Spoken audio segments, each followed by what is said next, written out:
Okay, welcome to an unexpected live stream, but I just installed UAD Spark.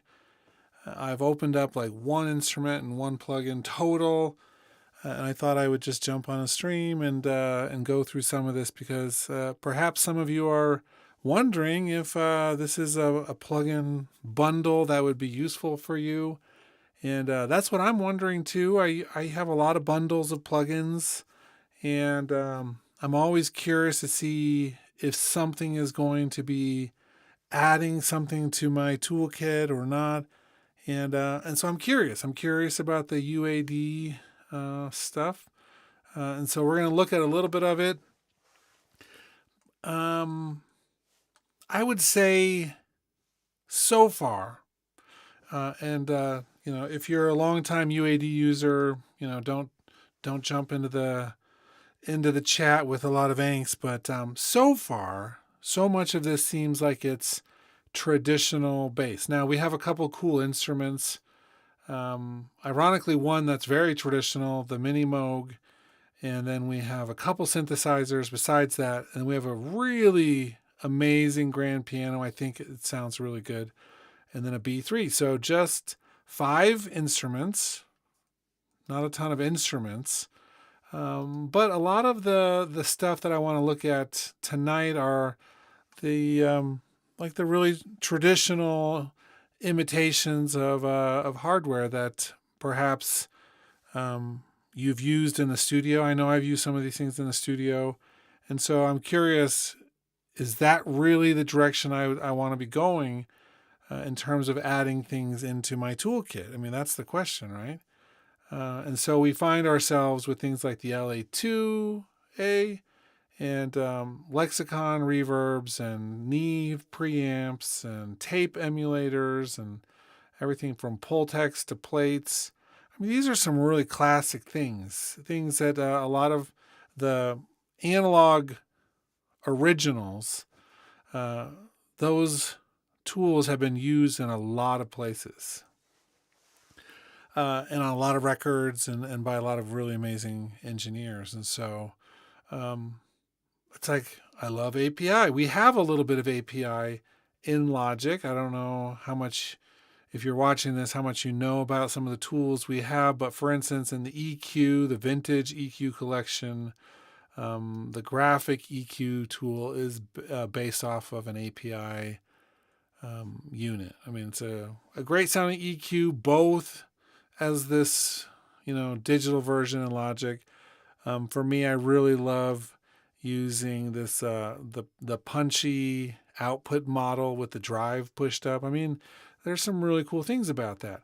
But when we come in here to this, we're looking at like the Vision channel strip. And I mean, this thing, I don't think we can resize it that way, but we can resize it here. See if 175 is above the screen. No, that works.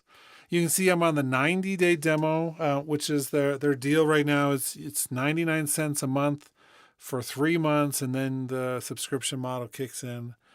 So it's like I'm curious. It's like, is this useful for anybody? Ooh, I mean, this is so API, right? This is what it looks like if you're going to be on a console. I mean, not exactly, but the knob styles and the number styles and the LED styles, all of that stuff is pretty true to form. And so the sound, hopefully, is something that's great, but man, this is there's a part of me. So this is the question I'm always going to be asking in a situation like this. Is older better, more traditional better because of the sound? Or is it time for us to start rethinking how we do things? Is it time to actually say, you know what? This thing that's over here on the screen, is that really something that's, granted, if you get to know it, it can be really powerful. But if you've never used an API before, I mean, there's a lot of this which is going to be a little bit like learning a new language, kind of, So is it worth learning it so you can use it? Or is it time to design tools that rethink how we do this and make a lot more sense in terms of the just being able to use something, the ease of use, the efficiency, the intuitiveness of the controls. Personally, I love this, but I've used an API on many different occasions. We got one of their boxes at the university. I've used it at various different places in studios, and so it's cool. I like it, but I guess the real question is, what all do we need from this? So this is a channel strip. That means it has a lot of the different pieces that we would need for any particular channel that we're working on. In this case, we've got this initial gain stage, which has everything from like just overall level to a high pass filter to a pad to polarity switch.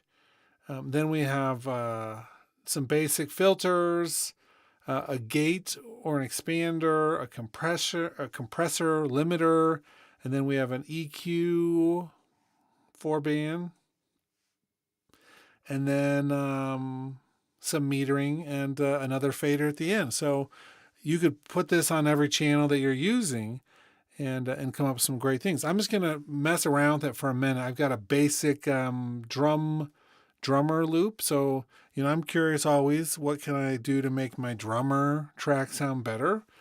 We've got all of these tools in Logic. We don't need something like this, but does this do it differently or better?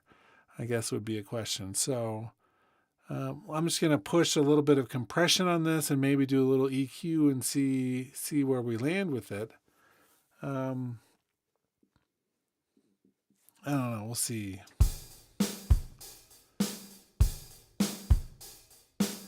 Let's turn it on.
Cool.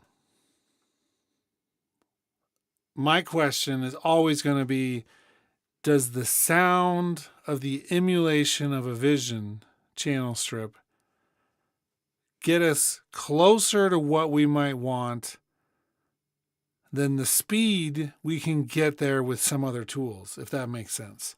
So for instance, I'm having to like think about this in quite a few different ways. I mean, you should always be listening when you do compression, but it's like I don't have a lot of like sense for how much I'm doing here, which again, we trust our ears, great.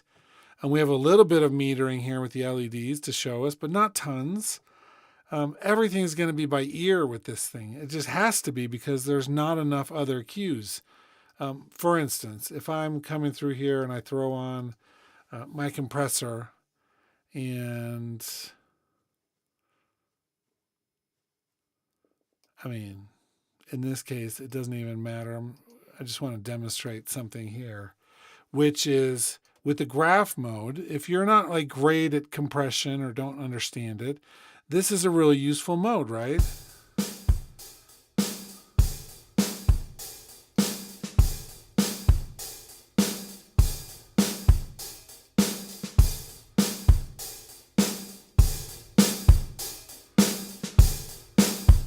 Because it's showing you really what's happening with the signal there. So it's cool. This is one way of doing it, but that doesn't make it the best way. And in fact, I believe in some ways having the graph mode, while useful, like I teach students how to use this when I'm teaching logic. It's like I'll show them how to do stuff. But does that create a crutch for them to see it visually instead of using, the ears and actually hear what's happening with it? Well, at some point, the graphic mode is useful, and then you should transition into listening. At some point, they're going to do it with the graph and they're going to think it maybe sounds good and they're going to listen to it later and realize that it doesn't sound good. Maybe they've over compressed it. And so they're getting, it's like maybe the transients and the snare are being like squashed too much because they have too short of an attack and too high of a ratio, and the threshold is way too into the sound. I mean, it's like, okay, cool. But they can't make those changes until they actually hear the difference, right? So for me, I don't know if I'm going to switch over to an API like this. I think compression in general, there are some differences with analog emulation. They could be adding a little bit of, harmonic distortion to match what a unit might have done. There could be some linearity issues in terms of the timing of the attack and the release.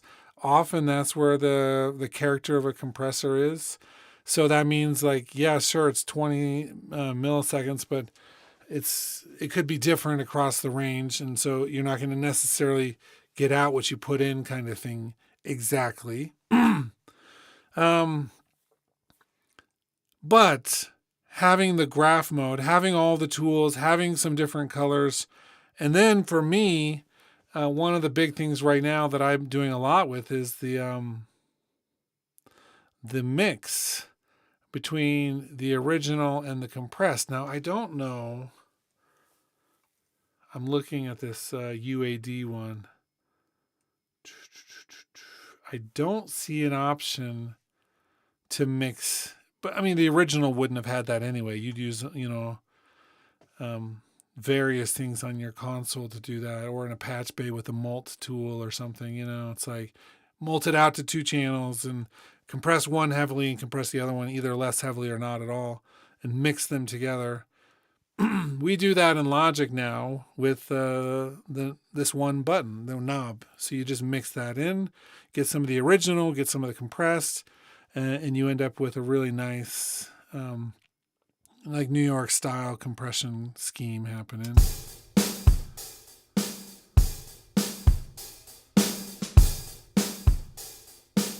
Cool. That's just one example of a tool here. So I want to look at some of the other stuff. I think that this is pretty true to life.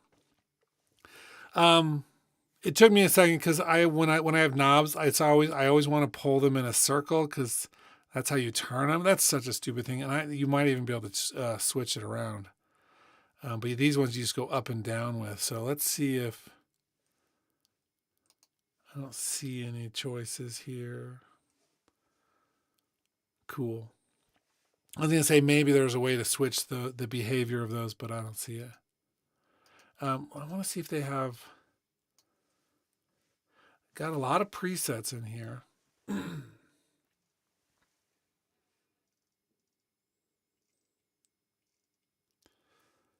And looks like we can filter them.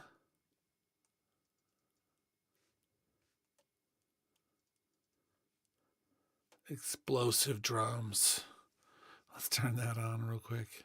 And let me close those.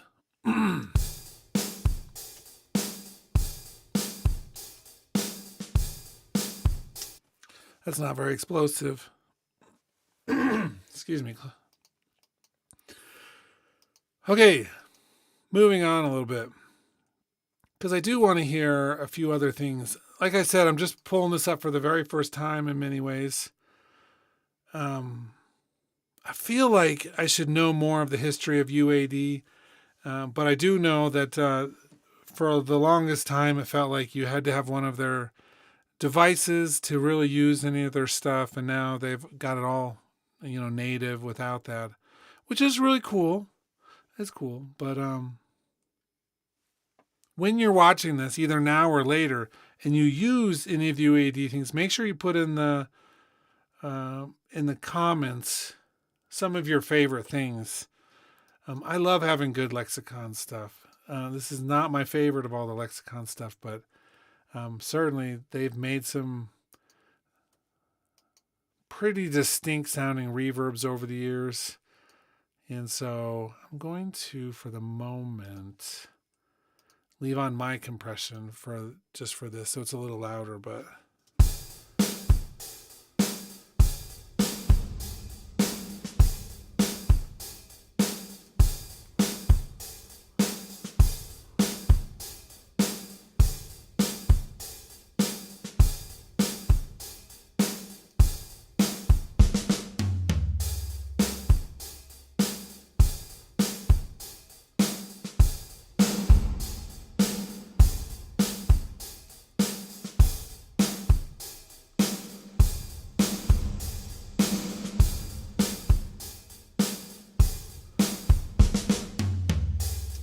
I know you're thinking, reverb's reverb, right?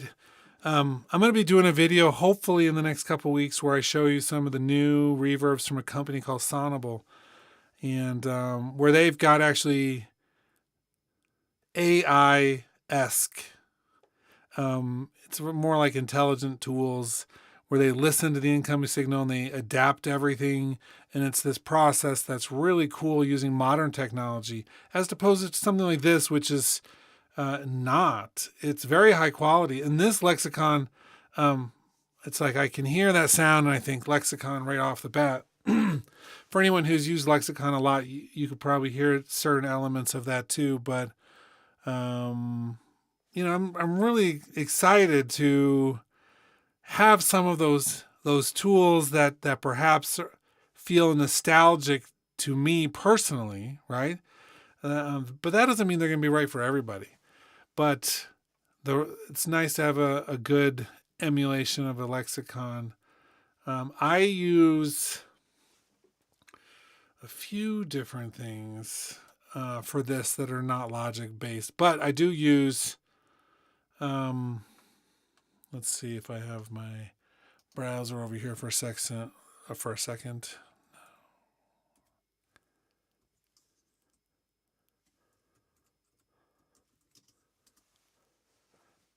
Let's see.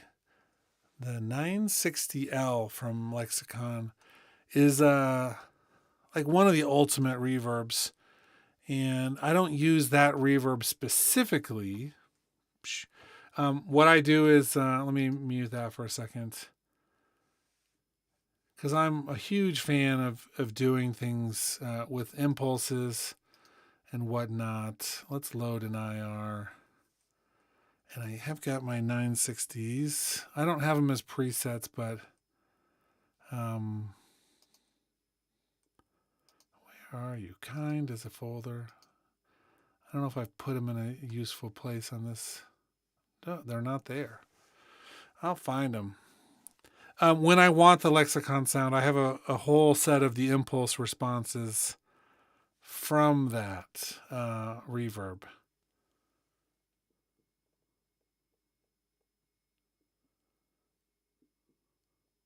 But I don't know why they're not showing up there. Anyway, so I've got the IRs, and they sound like lexicons, but you don't have any of the ability to do adjustments on it. So an impulse response, I can't go through and change the bass or the mid or the crossover or the treble, the depth, prelay. You can't change any of those with that. And so you have with this the ability to do the customization and get those a little closer if you want to make some changes. And so that's pretty cool. As much as I love the visuals, it's like I'm really going through a phase right now, even with my students, where it's all about, it's like, don't trust something just because it looks like it's cool. I mean, it's so dangerous to look at something and think that's what I want because of how it looks. You know, don't fall for that trap. But this is one.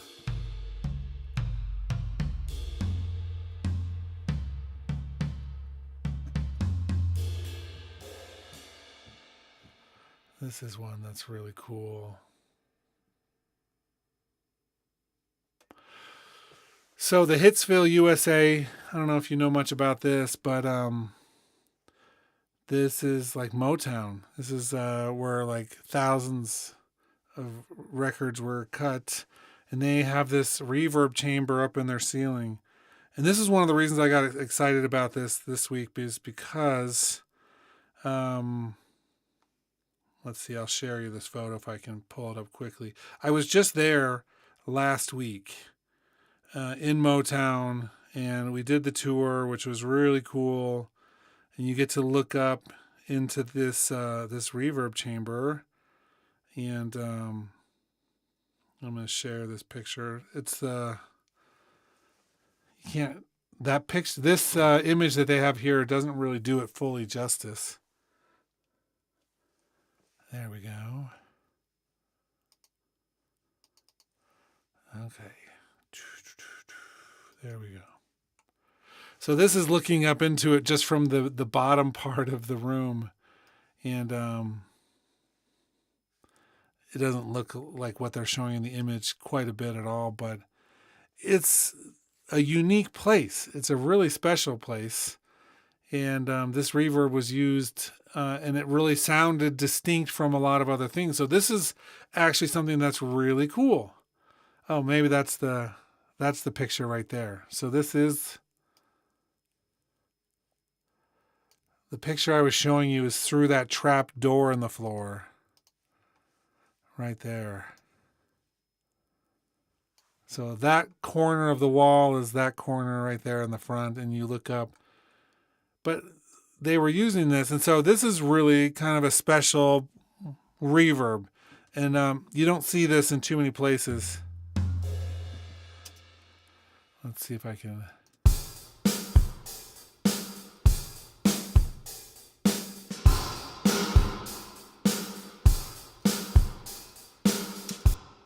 Ooh, that is really horrible sounding. But used in the right places, both of these things that they have here, chamber 1 and chamber 2,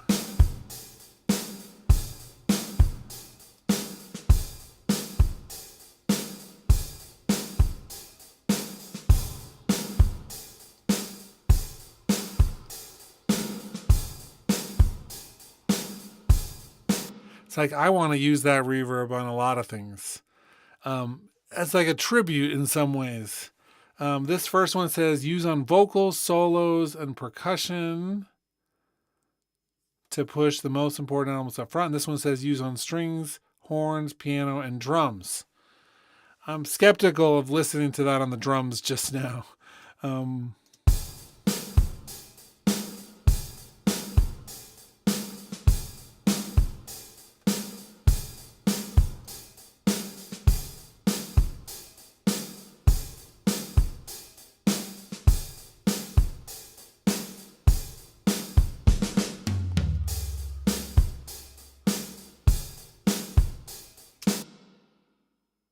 But I think we have some stuff that really could be interesting with that. Let me try it real quick. It says strings. I'll just put on one of my string libraries for a second.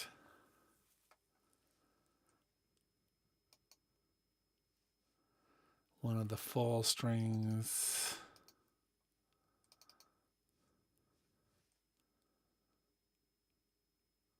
That should load up once it starts pretty fast.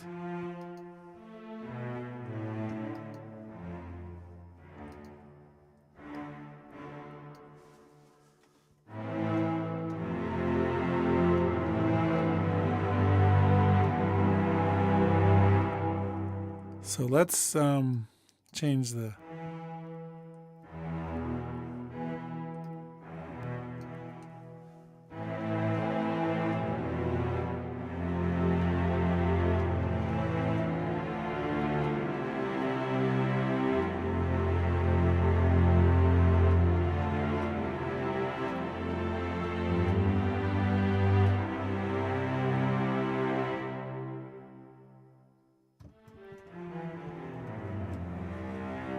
That sounds pretty interesting. I like it. I think there's some promise to that. So really cool. So the reverbs, I'm in. You know, it's like I want to hear more about those and see what we've got going on.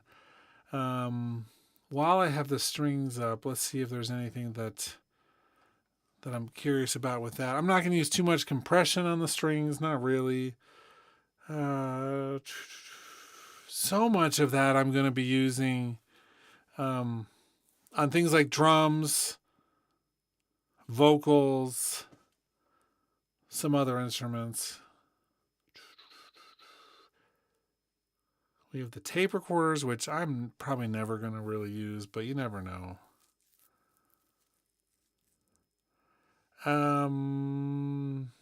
Hitsville EQ.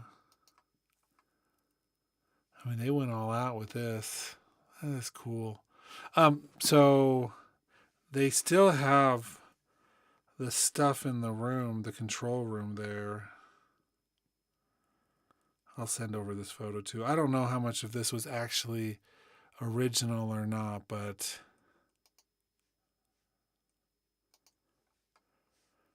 let me see if I can see this EQ anywhere. That could be it on the board right there.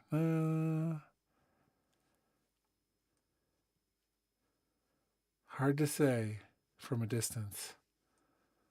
Really cool that this place has been preserved. I love that. So you never know. It's like maybe use this, but I don't think I'm going to use that on too many specific things. Just really cool that they've made some of this stuff available. Let's see. I do like a good Pultec emulation, but we've got one in Logic, so you don't need to feel like you need that. The tube channel strip, maybe for certain things, for sure. Man, a lot of like historical pieces here that are just really cool. And then a couple of things like the tape echo.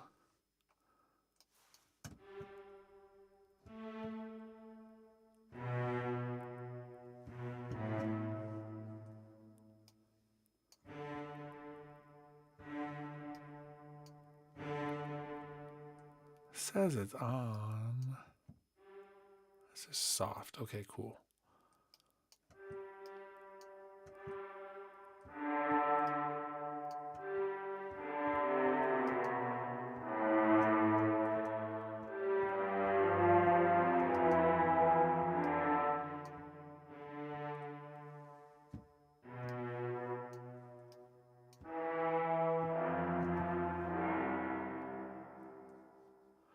Interesting.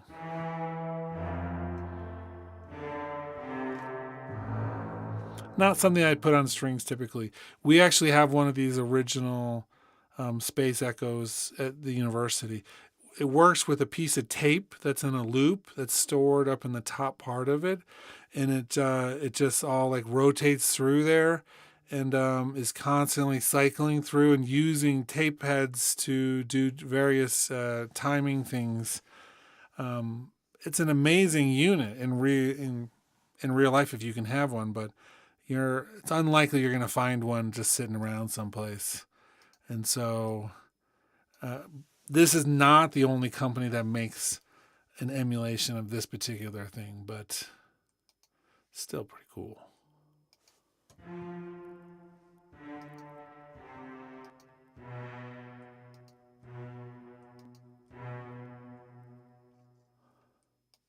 Wow, they're pretty.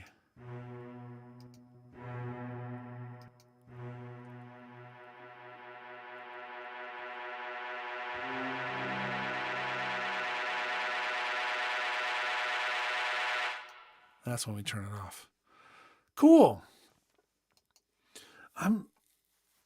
It's like I'm super interested in this set of things, but at the same time, I'm also thinking, ooh, I don't know when I'm going to use a lot of this.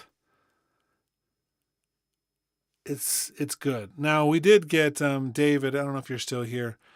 I am curious about the Opal synth. I'm always curious about synthesizers. I've not yet even, let's see, I did open it up for a second, but I don't know much about it.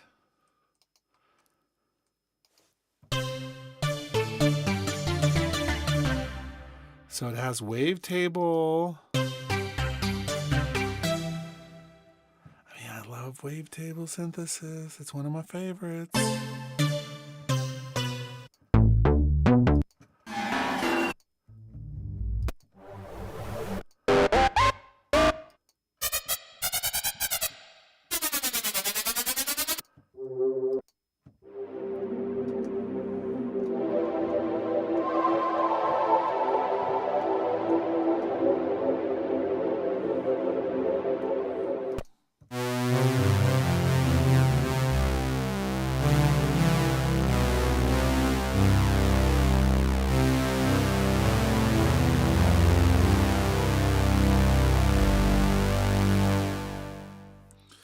It's rare that I'm going to adopt a new synthesizer in my toolkit, though, partially because, and people think, well, Logic doesn't have a wavetable synthesizer, which it actually does. It's just not many people think to use it.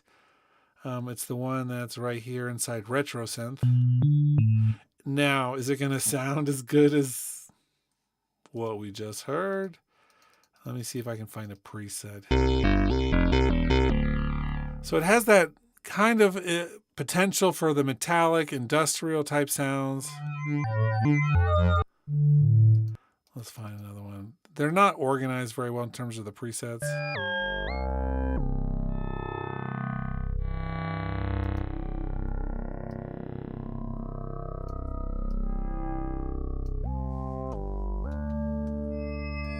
And most of the time, the presets on something like Opal, my opinion is that they're getting the bigness of the sound through things like chorus and other effects and less through the actual synthesis method. But a wavetable synthesizer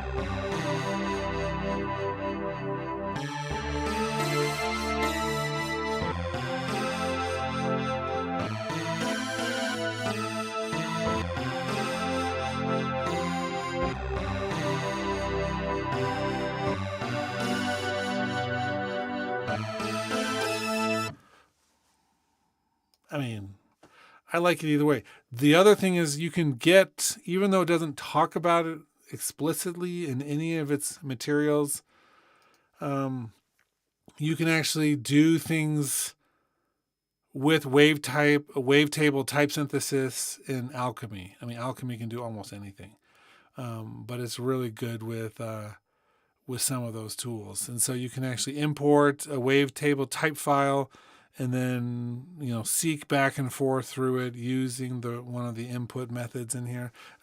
Alchemy, very few things that it can't do, but it can handle that type of sound if you know how to get it. That's always the trick, is knowing how to get something. I don't know. I'm feeling like I'm not So I do some of these videos where I talk about things, and the people who I'm about to talk about don't make it this far in the video. They just make it a little bit in the video. And in that process, they say things like, oh my gosh, you don't know what you're talking about. You didn't watch any videos about this. And I said, no, of course not.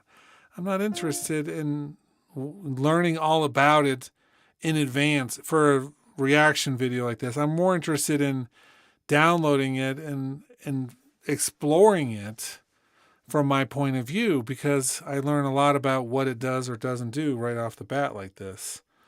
And so I think that part is interesting.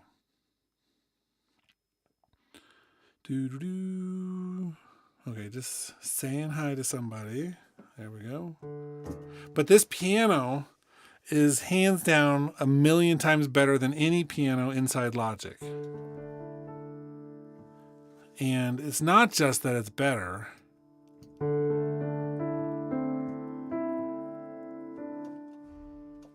There's my pedal. I'm touching the pedal and you can hear it.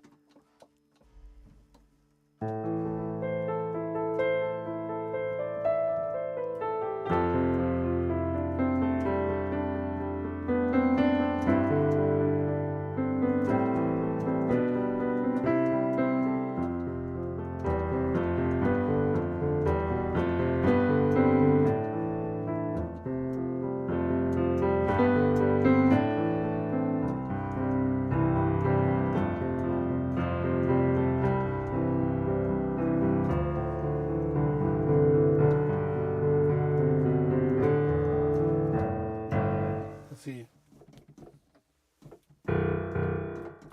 It doesn't play the lowest note. I don't know why. Is that triggering something else? My whole screen's blinking.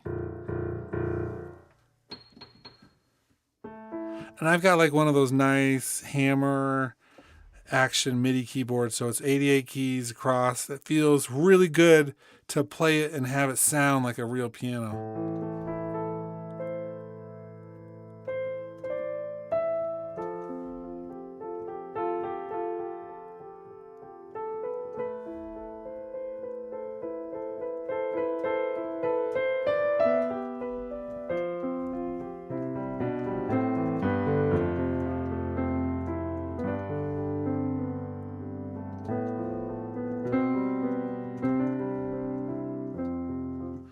But then you can also come through, of course, like many of these things, and be like, I want to change the tone a little bit or the dynamics. I want to change the miking position so it's more like a room.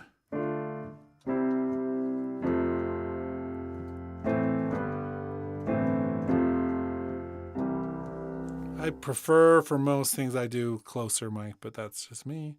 And I've never clicked on this pedal noise. I'm going to go minimum.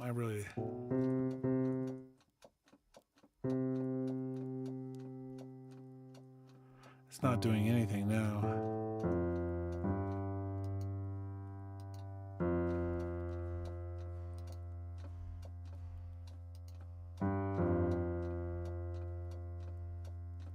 That's not bad.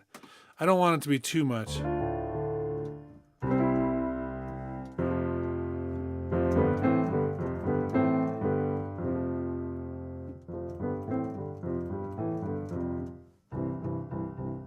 For me, this is hands down one of the best parts about this whole plugin set. It's cool. It just sounds good. Now everyone has their favorite piano, but mine just happens to be not this one. I mean, I like this one, but until recently I've been using, let's see, it's in a weird place. It's the Steinway B inside the East West Symphonic Orchestra percussion set under wood. It doesn't.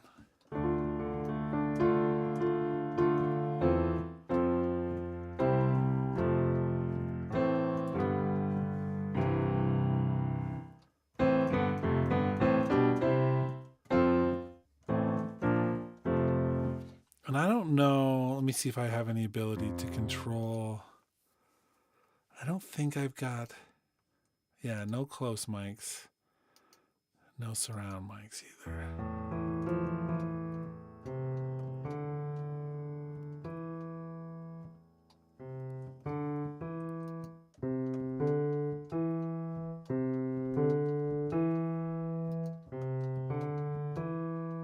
So I like the imaging on the East-West one better if you're listening on headphones.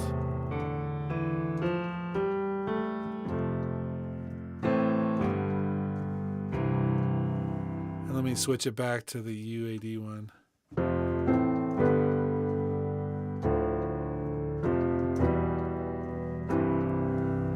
Let me pull the mics out just a little bit.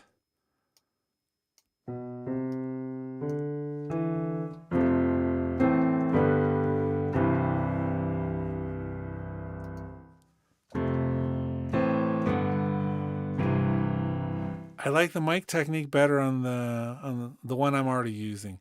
It's not as, there's some tonality things that maybe are not as nice, but I don't know. So I really like their piano, but even that, I've got something else that I'm going to keep on using more often. Eek. I got to tell you, the UAD stuff, I think, is designed with a very specific audience in mind.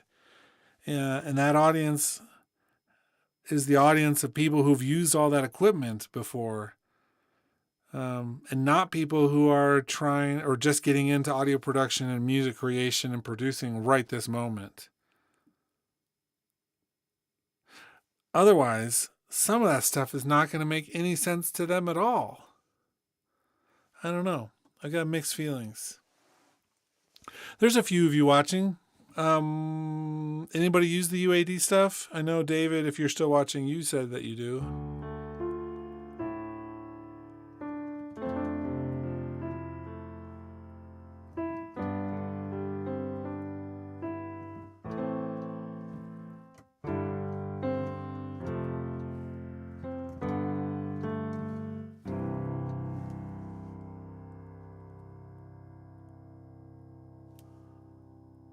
Nice sustain. That's not the UAD piano. That's the one I like.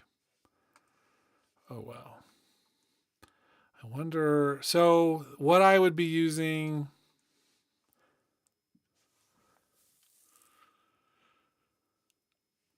I probably would be using the reverb from Motown, from Hitsville. I at some point would be using the Galaxy Tape Echo. I might be using some of the channel strips, but it's a question mark. The LA2A, maybe the gray. That's just me. Or the silver. Let me think. This is the one I would be using.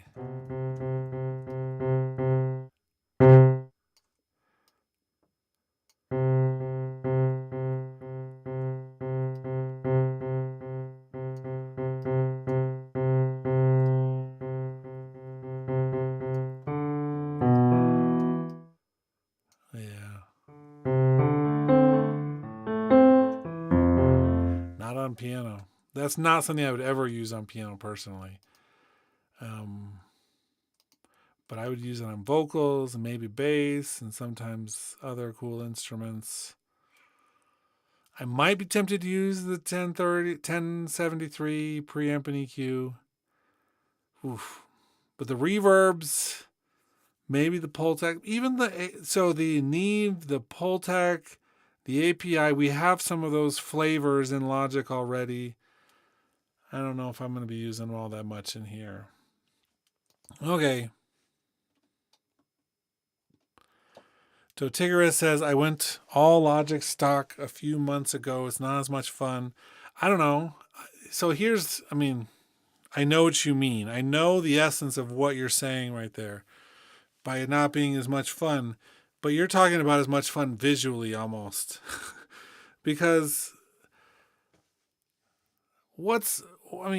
maybe there's fun in understanding things, right? Like understanding how to use, like opening up one of these things and being like, okay, let's do the Fairchild, right?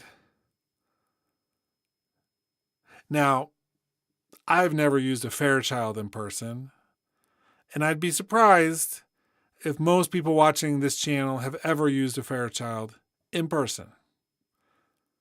It's not a very common thing. Maybe you've been in a studio there where there's a Pultec, right? So we like pull open the Pultec and we're like, okay, cool. It's like, I know how to use this. Let's boost or attenuate, or it's like this isn't exactly straightforward. There's just a bunch of numbers. You have to know what these things mean before you can use it. So there's like the part of feeling like you're clever because you know how to use something, which I think is a horrible metric, but some people, sure, cool. However, we have in Logic the vintage 2BQ, which is essentially the same thing with just a little bit less realistic graphics. And I don't know how the comparison would be with the sound. We could test it by doing a zero-sum game here and actually test it out, but is that really important? No. So we go through, we look at it, we test it out, we use it. Great. You might never use it again because it's not easy to get what you want as it is with some of the other EQs. Anyway, I'm going off too far. I wasn't going to be streaming this much. Hope this was useful discussion about this. And if you're thinking about the UAD plugins, my actual feeling now, and I just downloaded them tonight and did like their 3-month demo, is I'm not going to renew it. There's no way I'm going to use those plugins enough to justify paying for them. There's other tools that I'll pay for, but that doesn't feel like one of them. That's it. Talk to you all later. Hope this was interesting for some of you.